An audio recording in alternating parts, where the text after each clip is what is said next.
Peace and Black Power family, Harlem educator, author, and activist. The Black Liberation coach, Brother Ajay Taimba, filming live on location in that wonderful village of Harlem. So our first question is, what is Africana Studies? What do we mean when we say that? Now, remember, I see this as Africana Studies Month, not Black History Month.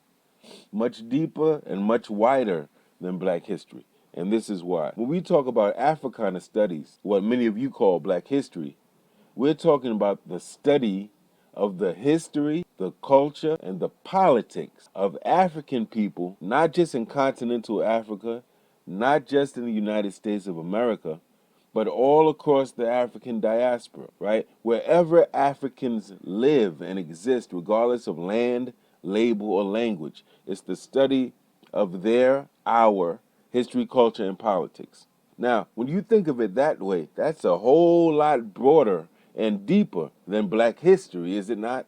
Now, it's important to know that Africana Studies was designed from a Pan-African, Black nationalist, Black liberation perspective, and that when it was first conceived, it was centered on and around our perspectives and experiences. Now, keep in mind that before we came up with this thing of Black history or Africana Studies, when we were still referring to ourselves as Negroes, when we were referring to ourselves as Ethiopian, Cushites, right, Kemetic people, that we still were studying our history, culture, and politics. It's just that this formal definition, Africana Studies, comes about in the late 60s out of the Black Power movement, when Black college students, community activists, and intellectuals formed like this national alliance, and it was a national movement for Black Power, which was nationalist, self-defense, self-reliance, Black solidarity, building our own institutions, our own schools. This is where you get this African-centered school movement.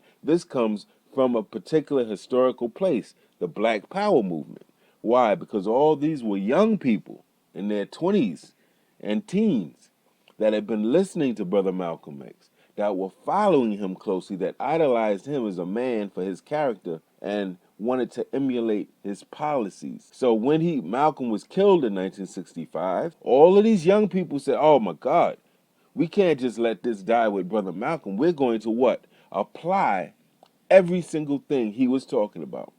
This is why you have a Black Panther Party. This is why you have Black students saying, yo, we tired of learning about damn Greece and Rome, man. We want to know about Africa. And better yet, we want education that prepares us, equips us to go in our communities and revive them, renovate them, resurrect them, and liberate our people. We don't want to just hear about, things that are abstract. We want to have a knowledge that is liberation focused. In my opinion, what happened is that this original focus, this original flavor, this original sensibility of what they call Black studies or Africana studies was attacked, family. And in my opinion, it was sabotaged by other identity politics agendas. Feminists started coming and attacking Black studies. LGBT identity politic or movement began attacking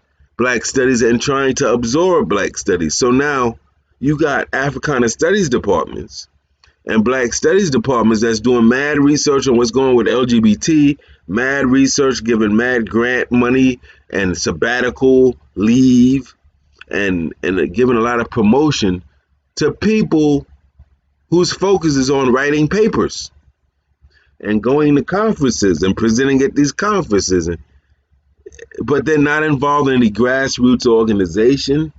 They're not connecting their studies in any way meaningfully to on-the-ground activists and organizers and educators, helping them to get curriculums and understand the problems that the community faces. And so today, we find that this project of Africana Studies is under attack in the same way that Black nationalism and Pan-Africanism is under attack, and it's under attack everywhere. So today you can't assume just because you got a student in the Black Studies department that they're getting real Black Studies or Africana Studies. Having said that, what are the three main functions or roles of Africana Studies? What are the three main functions or roles of Africana Studies?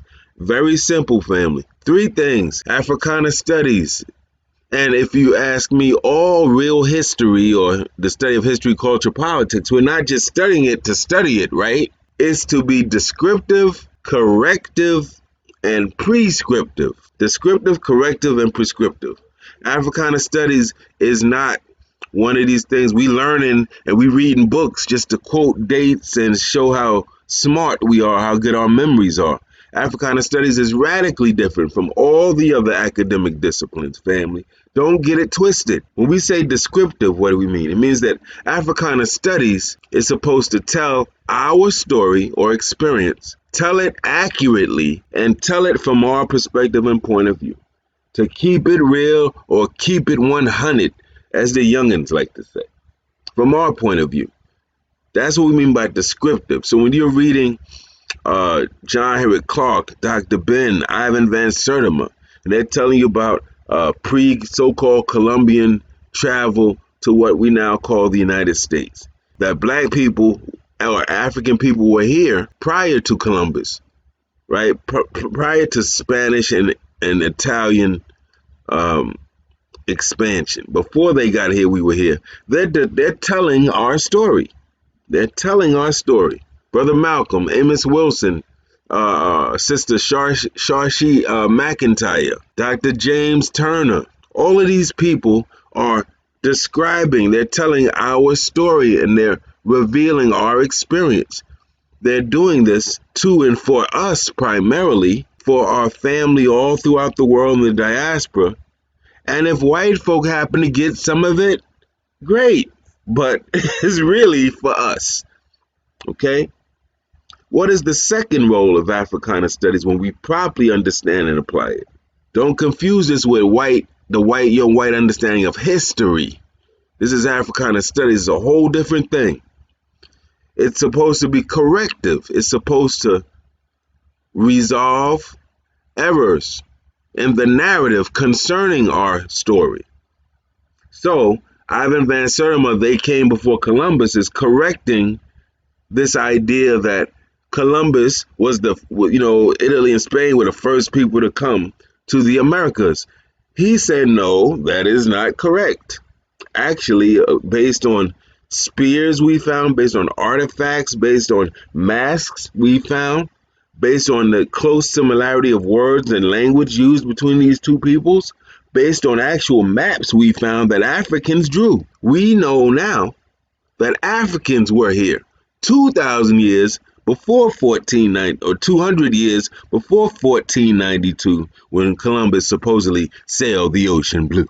It's supposed to correct things, right? So this is a second very important thing. Some of the historians, and remember, Africana Studies is multidisciplinary. What does that mean? It means it's not, that's why we don't call it history. History is one discipline. Africana Studies involves black psychologists. Amos Wilson, he was a psychologist, but he's using that psychological lens, doing psychological exploration and examination and analysis from an Africana Studies point of view. He's an Africana Studies scholar. Notice, he didn't just talk and write books. He had a business in the community, several, publishing books, helping other people to get published who normally wouldn't. That's that Africana Studies thrust. The theory, the analysis of our history, culture, politics, fused with an on-the-ground activist presence. Do not confuse this with the other white disciplines you're used to, right? So corrective, I hate to use the term in a sentence. My mother would have smacked my hand for this, but when we say corrective, it means to correct the errors in the narrative concerning our story. To pinpoint, no, that is not true. This is the truth, right? So part of it is a truth-telling project. And then one of my favorite, yes, Africana Studies, the third role, the third objective of this is not just black history, family. We're not just talking about Harriet Tubman was the operator on the Underground Railroad. No. That's good for our little kids. As adults, we're supposed to be using this history to understand, to tell our story, to correct the BS we've been told, and to fight back. So the third role of Africana Studies is prescriptive. Prescriptive. You go to the doctor, they say, oh my God, you got A, B, or C. They give you a what? A prescription. The prescription, should you accept it, is a remedy. It's supposed to resolve your issue. So Africana Studies doesn't just study what's going on with our history, it doesn't just study what's going on with our culture and our politics. It actually gives us plans to resist, to fight back, to solve our problems. And here is where it is different from all these European academic disciplines. And this is why so many of you might confuse this with what you associate with people in college. Oh, they just studying, that's just all they doing is talking. Then you're not clear on what this is. This is Africana Studies. We don't just talk. We're not just reading because we like reading. We're doing this with an outcome in mind. We're telling our story. We're correcting the BS about our story, and we're giving our people actual blueprints and plans. That's why you will note all Africana Studies scholars have some type of business, some type of institution. They're not just talking, right? So it's prescriptive. When you read people like Manning Marable, right? Joseph Purnell, who's a great Black Power scholar. Kamosi Woodard, who's the great scholar that has been a biographer of our ancestor, the poet and activist Amiri Baraka. When you read Dr. Joy DeGruy, who's talking about the post-traumatic slavery syndrome, these are people who are helping you understand and do something about it, right? Amos Wilson for sure, and Dr. Ben and Dr. Clark for sure. This is what we mean when we are talking about Africana Studies. These are the three main roles, functions, or objectives. This is much more, my beautiful brothers and sisters, than the study of Black history.